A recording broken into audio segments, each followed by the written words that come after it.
Hey, what's up you guys, it's Ruthie and welcome back to my channel. In today's video we're going to go into Lost Chapter 2 by James Patterson. So let's get right into this video. This video may contain sensitive topics and foul language. If you do not wish to continue, I suggest you click off the video. Now you have been warned.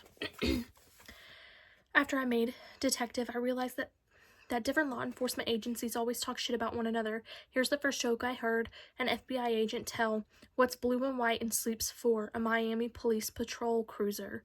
Made me laugh, if I'm being honest. But sometimes the suspicion among agencies came from the genuine issues, like the one I was having now with customs. These agents at the airport had their own little Fidel. They didn't care about how we gathered evidence for different crimes. They liked things quick and simple. You're smuggling contraband, we seize it. You plead guilty, case closed. I tried to keep things pleasant. I turned to the customs man and said, someone from the task force needs to lay hands on him before you guys. Ah, politics, I guess. I shouldn't be shocked the FBI wants to get some publicity from this. The supervisor gave me a dirty look, yanked a radio from his belt, and said, Raul, pull the guy with the two kids out of line 3, the guy who looks like a reject from some half-assed American bandstand, the one wearing the wannabe Gators jacket. I guess he showed me. I looked out over the crowd. At least I have a good view of the room.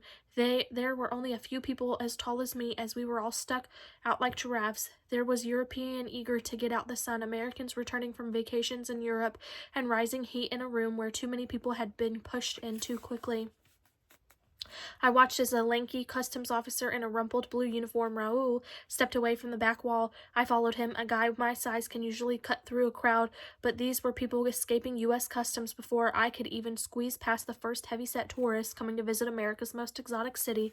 The customs agent was already making contact with the suspect, waving him over. It looked casual at best. Raul clearly didn't know the circumstances of the crime. The Dutch suspect had the children behind him when he stepped up to the customs agent. Without telegraphing his intentions, Nobler headbutted Raul. Soccer moves to match the jacket. Then he punched the stunned customs man in the throat and drove back his whole body into Raul's long, lanky frame. As I stood helplessly watching, Nobler somehow managed to get a hand on Raul's pistol. He had it out of his holster before the customs agent flopped onto the cracked tile floor, gasping for air. I turned to the supervisor and said, I think your man just made my point for me. Now this asshole is armed. Cover the exits, quick. Nober frantically searched for a way out of the crowded room, then pointed the semi-automatic pistol into the air and fired twice. The rounds sounded like bombs in an enclosed space. The smell of gunpowder quickly reached my nose. When my hearing returned to normal after the gunshots, I heard the higher pitch of screams as the shocked crowd realized what was happening. Soon the whole place sounded like a police siren wailing. People scurried in every direction without regard for where the danger was coming from.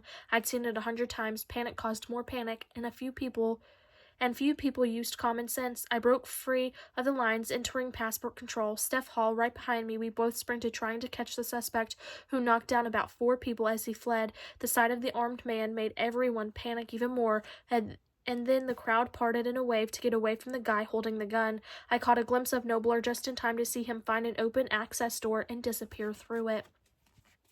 That is the end of this chapter. I will see you guys in the next video. Bye.